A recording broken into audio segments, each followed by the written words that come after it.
Guna memeriahkan hari jadi Kabupaten Lahat ke-146, pemerintah setempat menggelar lomba rakit tradisional dan lomba beranyutan yang digelar di sepanjang Sungai Lematang.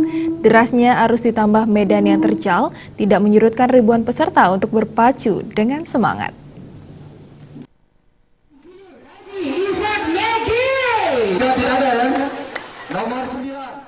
Pelepasan balon oleh Wakil Gubernur Sumatera Selatan Ishak Mekki sebagai dimulainya lomba.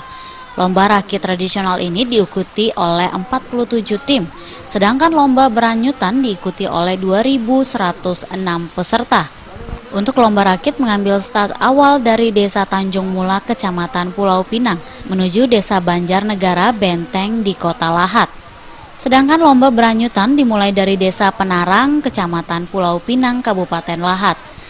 Dengan menggunakan rakit dari bambu, 110 peserta dari berbagai instansi bahkan luar daerah diwajibkan menyusuri Sungai Lematang yang panjangnya sekitar 8 km dengan medan yang cukup berat lantaran batu besar dan cadas tersebar di sungai.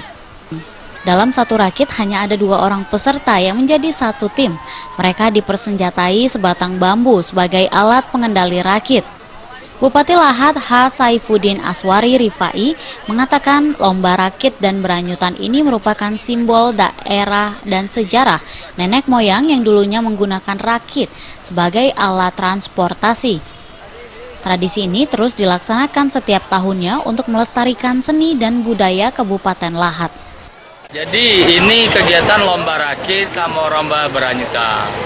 Jadi setiap tahun dalam rangka ulang tahun Lahat ya, kita membuat kegiatan serupa. Kenapa kita buat kegiatan serupa? Karena rakit itu dulu adalah transportasi nenek moyang kita ke kebun, karena Lahat ini terbelah oleh sungai.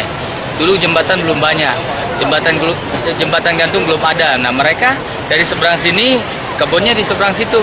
Nah waktu mereka nyeberangi, mereka menggunakan rakit dan sebagainya. Jadi rakit itu adalah alat transportasi. Dari Kabupaten Lahat, Sumatera Selatan, Jamil Hasan.